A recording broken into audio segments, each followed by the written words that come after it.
Research at the University of York has revealed that genes are controlled by nanofootball structures that look like footballs, but 10 million times smaller than the average ball.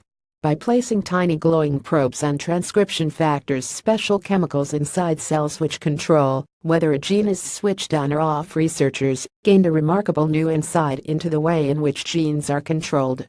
Crucially, they discovered that transcription factors operate not as single molecules as was previously thought, but as a spherical football-like cluster of around 7 to 10 molecules of roughly 30 nanometers in diameter. The discovery of these nanofootballs will not only help researchers understand more about the basic ways in which genes operate, but may also provide important insights into human health problems associated with a range of different genetic disorders, including cancer.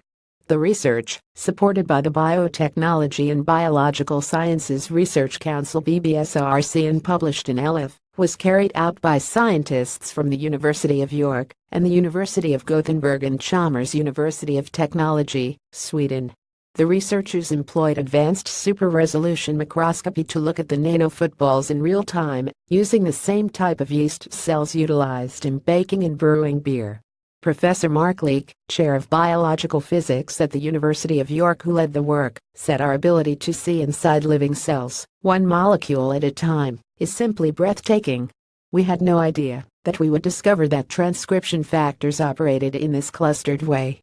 The textbooks all suggested that single molecules were used to switch genes on and off, not these crazy nanofootballs that we observed.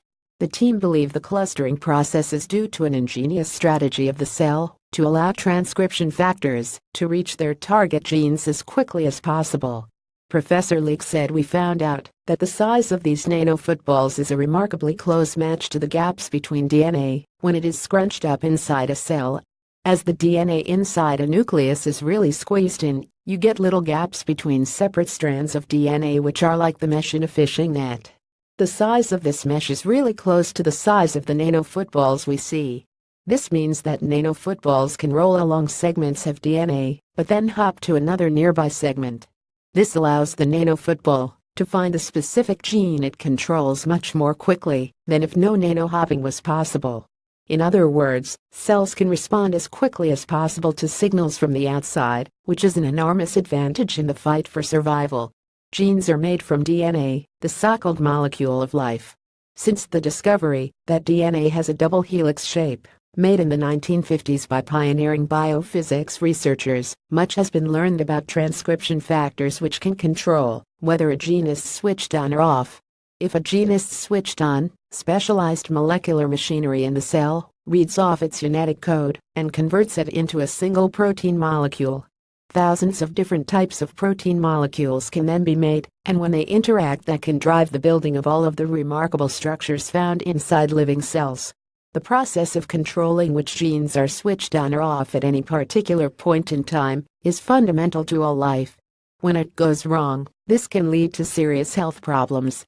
In particular, dysfunctional switching of genes can result in cells which grow and divide uncontrollably, which can ultimately lead to cancer.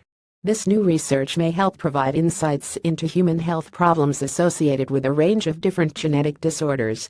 The next stages will be to extend this research into more complicated types of cells than yeast and ultimately into human cells. Disclaimer: Oz and Uric Allard are not responsible for the accuracy of news releases posted to Uric Allard by contributing institutions, or for the use of any information through the Uric Allard system.